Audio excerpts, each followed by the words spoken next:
All right, listen up, you bunch of half-baked beans. This ain't your grandma's knitting club. This is DayZ, where you spawn in hungry, bleeding out your butt cheeks, rocking a glow stick in a dream. Now, I found myself out here by a pond. I figured I'd be setting up camp. And you know, old Uncle Junk, he sets up camp like a pro, which means I forgot half my gear and had to make a tent out of my shirt, but I got a fishing pole in the water and a gut full of hope. We fishing tonight, baby. Or getting trench foot, one of the two. Now here I am enjoying my fire, thinking life might just be okay. And then like a miracle, the universe sends me someone who's a walking fashion disaster. The fella looked like it's the Disney Channel had done a reboot of The Walking Dead. Hey, is that Jackson? No. Nah, name ain't Jack. How you doing? How's it going, Elvis? Not so bad, man. You out here fishing? Out here fishing, Elvis. Now I was all set for a quiet night by the creek. Nope. Out of the dark comes this fella strolling up like he's a goddamn cologne commercial. Man had a jawline that could split wood and eyes like he read books without pictures. Well, I figured I'd try and lay a little of the old Uncle Junk charm on it. There's a nice hat you got there. Usually keeps people from shooting at me. I mean, who's gonna shoot at a white hat? Yeah, well, you know, I mean...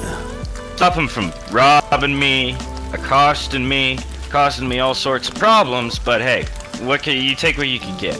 Yeah. I think it really brings out the color in your eyes. Oh, now, gotta stop talking to me like that, or something interesting's gonna happen here. Yeah, you take that. Elvis.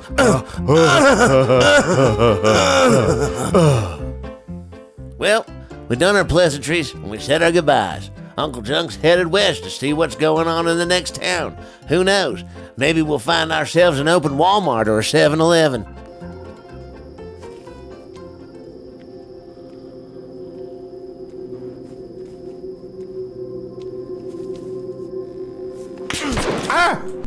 God damn! One second I'm minding my own business, strolling through the bushes like a gentleman raccoon, and the next, wham, I'm catching hot lead like it's a family tradition. Blacked out faster than Cousin Earl at a moonshine taste test. I ain't saying I'm scared, but my butthole just clamped shut like a bear trap. Now, if there's one thing that Uncle Junk has learned in this world, it's that his voice is the best weapon he's got. So I figured I'd try and sweet talk this fella a little bit. Elvis, what the fuck's the matter with you, man? Huh? What would you do that for, Elvis? We talk here, Elvis, we talk. Come on now. Don't be so rude, Elvis. Uncle Junk ain't trying to hurt nobody. Well, when the sweet talking didn't work, my whole tone changed. Elvis, your mama's a bitch. I said what I said.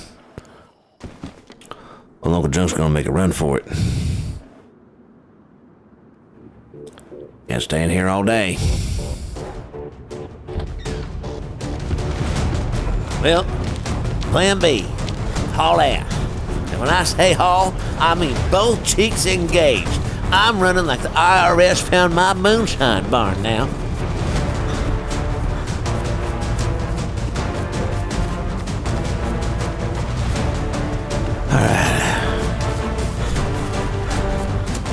Damn it. Fuck. Fucking fences. Come on, hop that fence.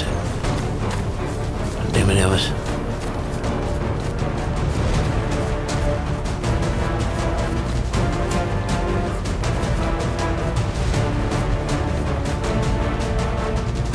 That's a watermelon house.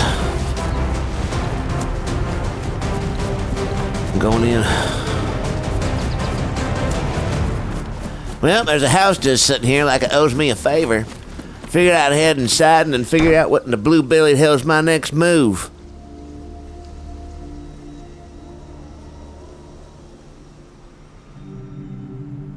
Well, I find myself here in Zaprudno, and look what I bump into. 3 fellas looking like they just walked out of a war movie and into my therapy session. 3 of them. Figured I'd walk up and say hello. Here we go. Hey, Elvis, how's it going? Oh, hello. How's it going, Elvis? Well, slap my Annie and call her Carlene. 3 camoed up strangers looking like the National Guard's Christmas cards showed up. And they asked me to come with them.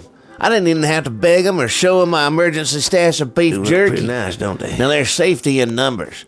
And these fellas, they look like they could shoot the fleas off a possum's back at 50 yards. It'd be awful silly of Uncle Junk not to tag along. Well, I certainly do appreciate that, Elvis. Now, did these pants make my butt look too big? Not too big, just big enough. Well, that's what Uncle Junk likes to hear. You know, I do some squats here and there. Can I see some squats? Yeah. You want to see some squats? Yeah, let me see.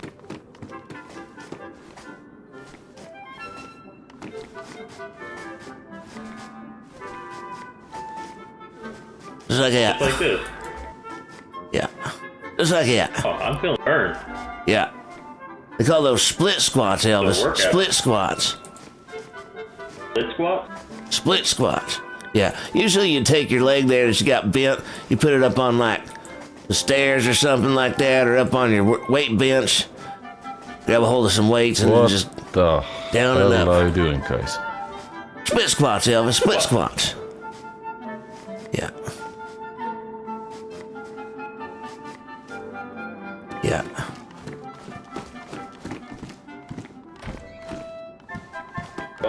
Do some of this. No? Holy Okay. Christ. Yeah, well, you know. Oh, nice. Okay.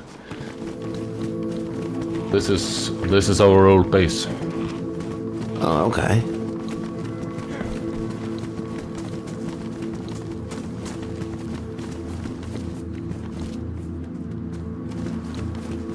Do you know the journalist Barry Evans? Ravens? Barry Evans. Barry Evans. I've heard that name now. I've seen his name on some like notes and stuff, people writing to him. I'm familiar with the guy. Yeah, I never met him. was his base. That was his base until we killed him and took it over. Really? Well, Yes. Barry's gone for good? Well, he's the most wanted guy in the land, I believe. Yeah. Yeah, popular sort, that one. So we rode up to this old shack that used to belong to some fella named Barry Evans. Journalist, troublemaker, and apparently the poster child for Don't Poke the Bear. And dude tried stirring up all sorts of shit and ended up 6 feet under for it. Anyway, next thing I know, me and one of these fellas are fishing by the creek like we're at the country fair trying to snag a grand prize. And just when I think things are looking peaceful, I spot some fella in the trees staring at us like we're a couple of goats, and he ain't had sex in forever. Hey Elvis, there's someone looking at us up ahead.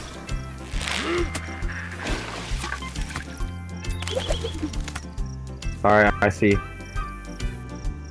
Apologies, I'm a dumbass. How's it going, dumbass? How are you both? My name's Uncle Junk. No, Nice to meet you. Nice to meet you, Uncle Junk. I'm Dave. I'm not dumbass. That's the name. Right. It's Dave. Holy shit. Nice. That's the dude that took our base over. Whoa. Goddamn, Elvis. I was not expecting that. Well, it turns out old Dave's the rascal that snatched old Barry's base out from under my new buddies. Small world, huh? Like, stab you in the back at supper small. And before I can ask this fella what kind of shampoo he uses out here, bang, one of my boys shoots him, drops Dave old faster than my pants at an all-you-can-eat chili buffet. So we decide to head on into town, and suddenly, things got real serious, real quick. Someone just shot at me, Elvis. Really? Yeah. Was that me? It literally just placed by. Shit, our boy's down. He's down. Now we're just moseying through town, minding our own business like a church group at a biker rally, when suddenly, bam, someone opens fire.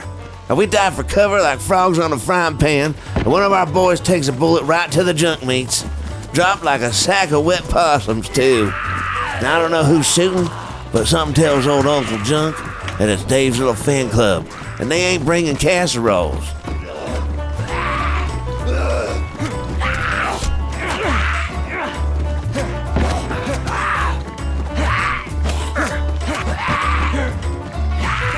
Watch that window.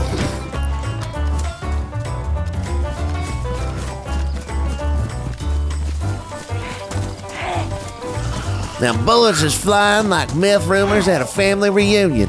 Now we don't know where it's coming from, just that it ain't friendly. Now I'm zigging and zagging like a drunk chicken trying not to get ventilated. And bam!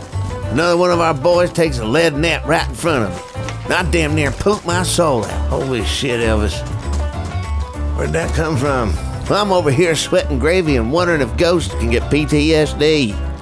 Well, I managed to belly crawl my way into a busted up building where the last feller was, and he's cool as a cucumber in a bowl of hot sauce. He's moving around behind us.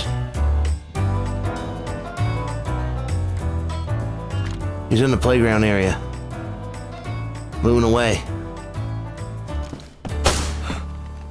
There's two more. There's two more.